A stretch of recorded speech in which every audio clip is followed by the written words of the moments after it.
What is safety at work. तो आज हम बात करने वाले हैं वर्क प्लेस सेफ्टी के बारे में कि ये होता क्या है और इसके कुछ इंपॉर्टेंट पॉइंट्स को समझेंगे। तो चलिए वीडियो को शुरू करते हैं और इसे अच्छे से समझते हैं।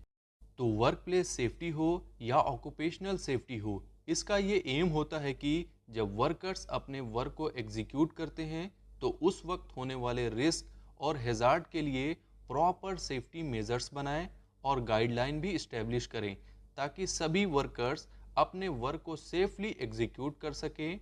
और ये हेजार्ड्स कई अलग अलग टाइप के हो सकते हैं, जैसे physical hazards like falling from height, machinery injuries, fire occur होना या फिर किसी हार्मफुल केमिकल के कांटेक्ट में आ जाना। और साथ ही साथ साइकोलॉजिकल और सोशल हेजार्ड्स भी हो सकते हैं, जैसे एम्प्लॉयज़ का स्ट्रेस में रहना या किसी पर्सन के द्वारा उस पर हरासमेंट या वायलेंस का होना।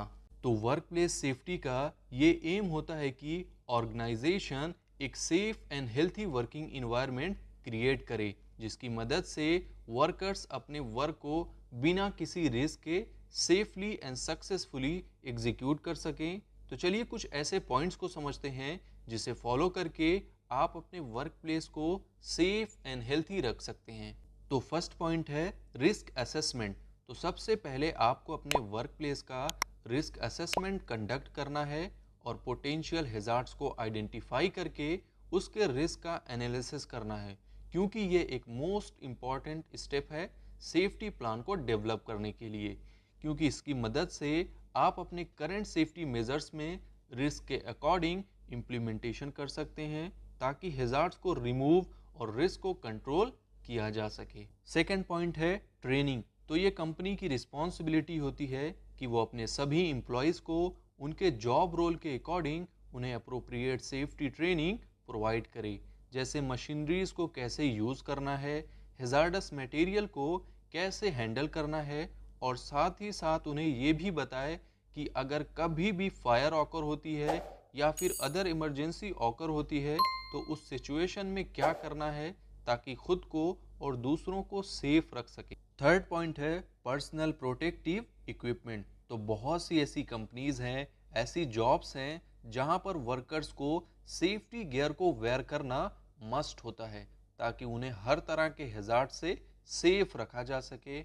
इसलिए उन्हें इन जैसे इक्विपमेंट को वेयर करना पड़ता है, जैसे hard hat, safety glasses, ear plug, high visible vest, hand gloves और रेस्पिरेटरी प्रोटेक्टिव इक्विपमेंट एटसेट्रा। तो सेफ्टी इक्विपमेंट को प्रॉपरली वेयर करें और खुद को सेफ रखें। फोर्थ पॉइंट है इमरजेंसी प्रोसीजर्स।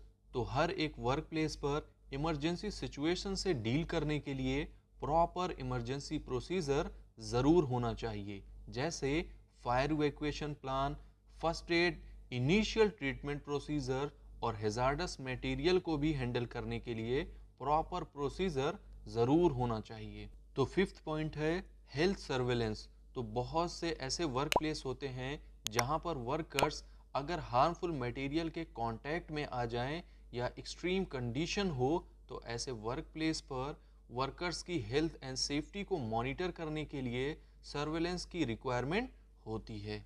तो सिक्स्थ पॉइंट है वर्क प्लेस डिज़ाइन। तो जिस भी जगह पर आप वर्क करते हैं उस वर्क स्पेस की डिज़ाइन भी सेफ्टी में बहुत कंट्रीब्यूशन कर सकती है।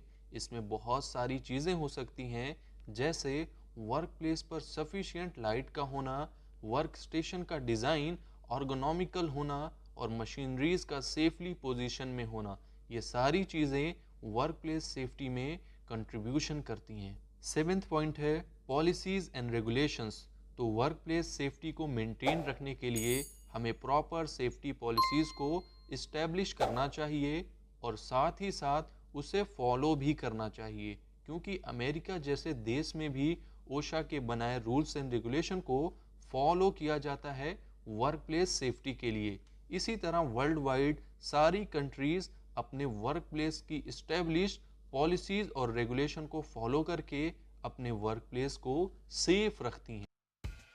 आई होप आपके लिए ये वीडियो यूज़फुल होगी, और अगर आपको ये वीडियो पसंद आई है तो वीडियो को लाइक कर दें और चैनल को सब्सक्राइब कर दें, और वीडियो को अपनी फ्रेंड्स एंड फैमिली के साथ ज़्यादा से ज़्यादा शेयर करें, और कमेंट करके बताएं नेक्स्ट वीडियो आप कौन से टॉपिक पर चाहते हैं।